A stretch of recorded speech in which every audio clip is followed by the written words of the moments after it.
ابن مسعود رضی اللہ عنہ کہتے ہیں جب کوئی آدمی اللہ سے سوال کرنے کا ارادہ کرے یعنی دعا مانگنے کا ارادہ کرے، نیت کرے، تو پہلے وہ اللہ کی ایسی حمد و ثنا بیان کرے جو اس کے لائق ہے، پھر نبی صلی اللہ علیہ وسلم پر درود بھیجے، اس کے بعد دعا کرے۔ تو گویا پہلے اللہ تعالیٰ کی تعریف، پھر درود شریف اور پھر اپنی حاجت اور اپنا سوال۔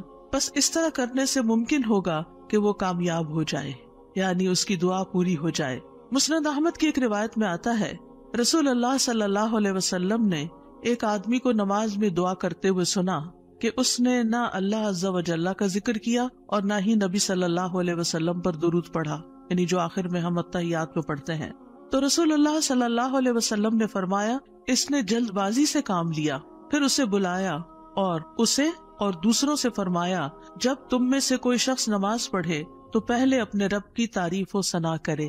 تو ہم نماز شروع کرتے ہیں اللہ اکبر کہہ کر، تو سب سے پہلے ہاتھ باندھ کر کیا کرتے ہیں؟ سبحانک اللہم و بحمدک و تبارک اسمک و تعالی جدک، اللہ تعالیٰ کی تسبیح بیان کرتے ہیں، حمد کرتے ہیں، اللہ تعالیٰ کی بڑائی بیان کرتے ہیں۔ اس کے بعد سورۃ الفاتحہ پڑھتے ہیں تو وہاں بھی اللہ تعالیٰ کی سب سے پہلے حمد و ثنا کرتے ہیں، اللہ تعالیٰ کی صفات کا ذکر کرتے ہیں، پھر اس کے بعد دعا مانگتے ہیں۔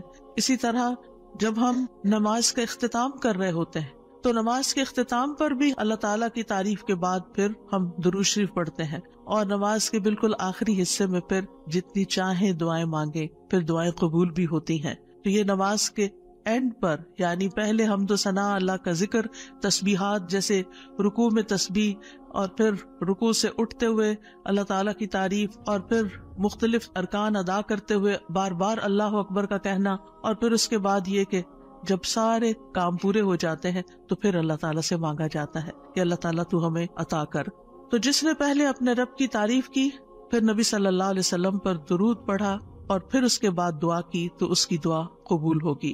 جہاں تک اللہ سبحانہ وتعالیٰ کی تعریف کا، حمد و ثنا کا تعلق ہے، تو اس میں ہم قرآن مجید کی طرف اگر رجوع کریں تو سب سے بہترین ثنا اور دعا اور اللہ تعالیٰ کی تعریف کا آغاز سورۃ الفاتحہ سے ہوتا ہے۔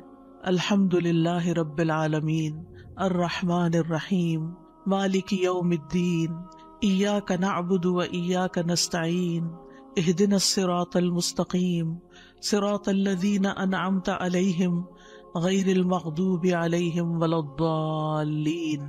سورۃ الفاتحہ اللہ تعالیٰ کی حمد و ثنا پر مشتمل سورت ہے۔ رسول اللہ صلی اللہ علیہ وسلم نے فرمایا، اللہ تعالیٰ فرماتے ہیں، اور یہ حدیث قدسی ہے، کہ نماز یعنی سورۃ الفاتحہ میرے اور میرے بندے کے درمیان نصف نصف تقسیم کر دی گئی ہے، اور میرے بندے کے لیے وہ ہے جو وہ مانگے۔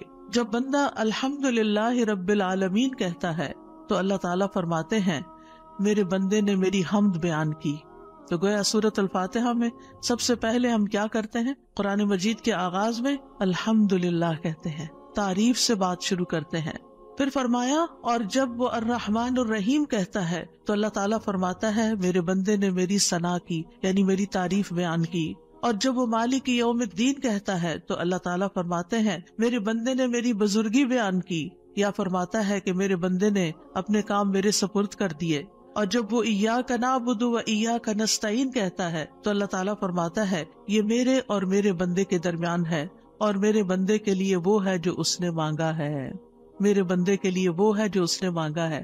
تو گویا قرآن مجید کی پہلی سورت میں ہی ہمیں مانگنے کا ادب سکھا دیا گیا کہ مانگنے کے لیے سب سے پہلے اللہ تعالیٰ کی حمد و ثنا کرو، اللہ تعالیٰ کی تعریف بیان کرو، اور پھر ایاک نعبد یہ دعائے عبادت ہے، و ایاک نستعین دعائے مسئلہ ہے، جس میں ہم اللہ تعالیٰ سے مدد چاہتے ہیں زندگی کے تمام کاموں میں۔ اور پھر جب بندہ اہدنا الصراط المستقیم آخر تک کہتا ہے تو اللہ تعالیٰ فرماتا ہے یہ میرے بندے کے لیے ہے، اور میرے بندے کے لیے وہ ہے جو اس نے مانگا۔ اور یہاں ایک اور بات قابل غور ہے کہ مانگنے کی چیزوں میں سب سے پہلی چیز ہدایت ہے، رہنمائی ہے، دین کے معاملات میں بھی، دنیا کے معاملات میں بھی۔ ہم ہر قدم پر اللہ تعالیٰ کی رہنمائی کے محتاج ہیں، ہم بہترین گائیڈنس وہیں سے لے سکتے ہیں۔ اور جب ہم دن کی ہر نماز کی ہر رکعت کے اندر اللہ تعالیٰ سے ہدایت مانگتے ہیں اور اللہ تعالیٰ ہماری دعا قبول کر کے ہماری رہنمائی کرتے ہیں، تو آپ سوچئے کہ زندگی کا یہ سفر کتنا خوبصورت ہو سکتا ہے۔ اور پھر اس کا اختتام کتنا خوبصورت ہو سکتا ہے، اور پھر اس کا انجام کتنا پیارا ہو سکتا ہے۔ لہٰذا اللہ تعالیٰ سے ہم سب ہدایت مانگتے رہیں۔ اور ویسے بھی آپ دیکھیں کہ سورۃ الفاتحہ پڑھنے کے بعد جو دعا کی جاتی ہے وہ دعا قبول ہوتی ہے، یعنی یہ قبولیت دعا کی بھی علامت ہے۔ ابن عباس کہتے ہیں کہ اس دوران کے جبریل علیہ السلام نبی صلی اللہ علیہ وسلم کے پاس بیٹھے ہوئے تھے کہ اچانک انہوں نے اوپر سے ایک آواز سنی تو آپ نے اپنا سر اٹھایا۔ جبریل علیہ السلام نے فرمایا کہ یہ آسمان کا ایک دروازہ ہے جسے صرف آج کے دن کھولا گیا ہے، اس سے پہلے کبھی نہیں کھولا گیا تھا۔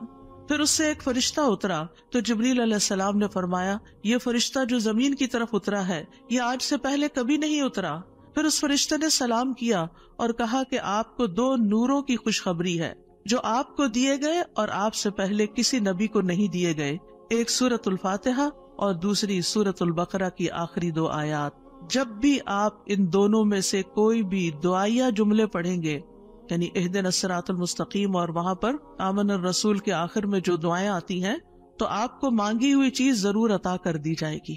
تو اس لیے سورۃ الفاتحہ پڑھ کے بھی آپ دعا شروع کر سکتے ہیں، اور اسی طرح آمن الرسول جب پڑھیں اس وقت کی دعائیں بھی توجہ سے، اور اس کے ساتھ مزید دعائیں بھی، یعنی یہ دعا تو ہم مانگیں گے ہی اہدنا الصراط المستقیم۔ اور پھر آپ دیکھیے جب ہم پریشان ہوتے ہیں، ہم فکر مند ہوتے ہیں، ہم بیمار ہوتے ہیں، تو اس موقع پر بھی ہمیں رہنمائی کی ہی ضرورت ہوتی ہے کہ اب اس مسئلے کے حل کے لیے، اس بیماری کے علاج کے لیے، اس مشکل سے نکلنے کے لیے ہم کیا کریں۔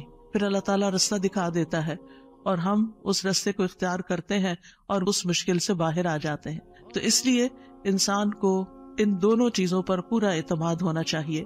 اور پھر آپ دیکھیے کہ حمد ہوتی کیا ہے؟ حمد اصل میں اللہ تعالیٰ کی تعریف کے لیے لفظ استعمال ہو رہا ہے یہاں پر، یعنی محبت اور تعظیم کے ساتھ اللہ تعالیٰ کا کامل وصف بیان کرنا، اللہ تعالیٰ کی تعریف بیان کرنا، کیونکہ اللہ تعالیٰ اپنی ذات، اپنی صفات، اپنے افعال، یہ 3 لفظ یاد رکھیے گا، اپنی ذات، اپنی صفات اور اپنے افعال یعنی کاموں میں کامل ہے، پرفیکٹ ہے۔ اس کے علاوہ کوئی اور ایسا نہیں کہ جس کے اندر کمال ہو، یہ کمال صرف اللہ تعالیٰ کے لیے ہے۔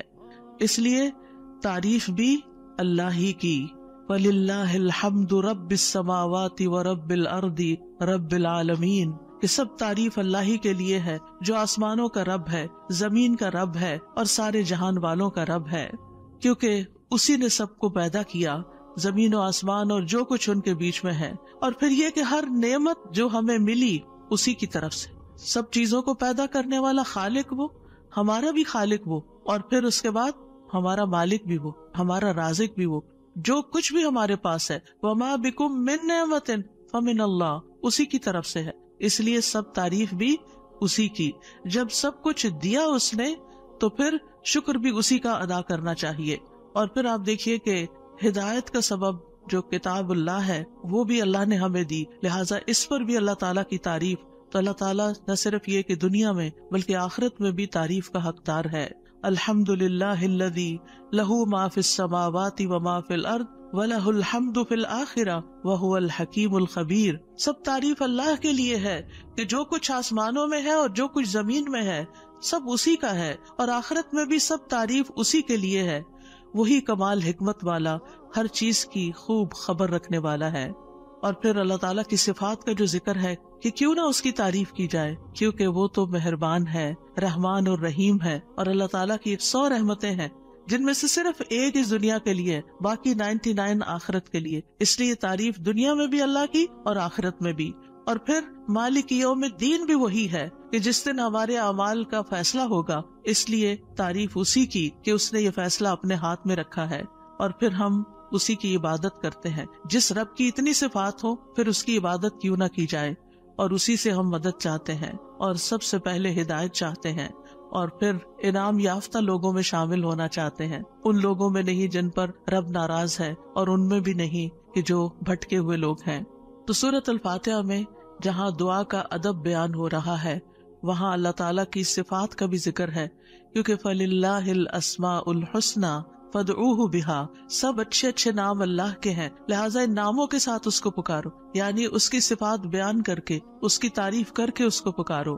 نبی صلی اللہ علیہ وسلم جب صبح کے وقت اٹھتے تھے اور تہجد کی نماز شروع کرتے تھے تو اس وقت ہاتھ باندھ کر دعا پڑھتے تھے. یعنی اذا قام من اللیل یتہجد قال، اس وقت کیا پڑھتے؟ اللہم لک الحمد، اللہ سب تعریف تیرے ہی لیے ہے.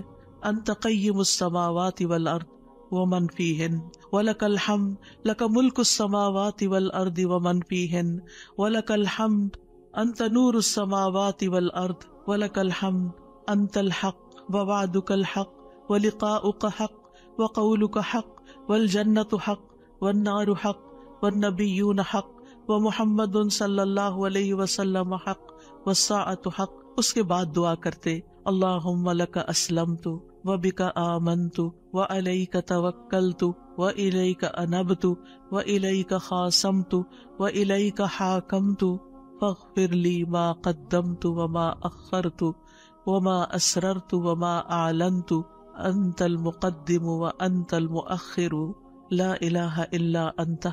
یہ تھا آپ کی دعا مانگنے کا انداز.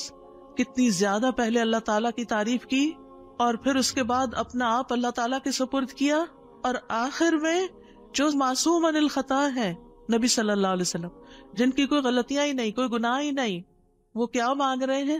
ایک چیز مانگ رہے ہیں، کیا؟ فاغفر لی ما قدمت وما اخرت وما اسررت وما اعلنت. اللہ تو مجھے بخش دے، میرے اگلے پچھلے پوشیدہ اور ظاہری گناہوں کو معاف کر دے. تو ہی پہلے تھا اور تو ہی آخر میں ہوگا، تیرے سوا کوئی معبود نہیں. نبی صلی اللہ علیہ وسلم کے تہجد کے وقت کی اس دعا سے ہمارے لیے سیکھنے کی کیا بات ہے کہ دعا کا ایک بڑا حصہ کس پر مبنی ہونا چاہیے؟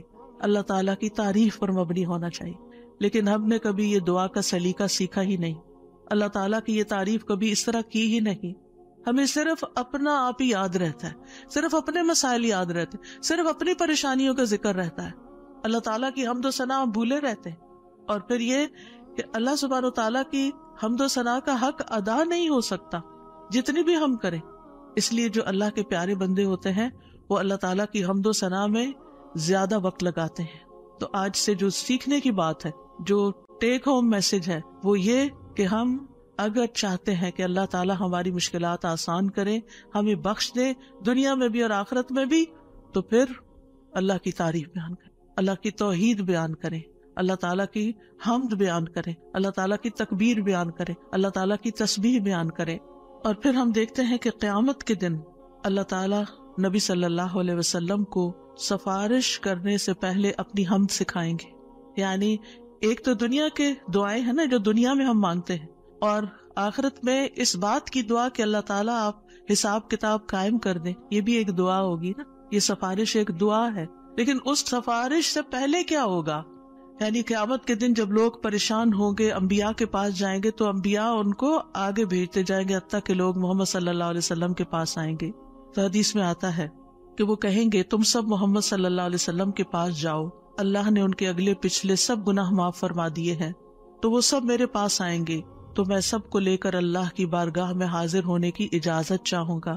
اجازت ملنے پر سجدے میں گر پڑوں گا. عاجزی دیکھیے، ہمبلنس دیکھیے. اور جب تک اللہ چاہے گا میں سجدے میں ہی رہوں گا. یعنی جتنا اللہ پسند کرے گا اتنی دیر میں جھکا ہی رہوں گا. ہمارے سجدے کیسے ہوتے ہیں؟ ٹھونگے مار رہے ہوتے ہیں اوپر نیچے، بس تھوڑی سی ایکسرسائز. حکم ہوگا اے محمد اپنا سر سجدے سے اٹھاؤ، مانگو دیے جاؤ گے، کہو سنا جائے گا، اور سفارش کرو تمہاری سفارش قبول کی جائے گی. میں اپنا سر اٹھاؤں گا اور اللہ کی وہ حمد کروں گا جو مجھے اس کی طرف سے سکھائی جائے گی.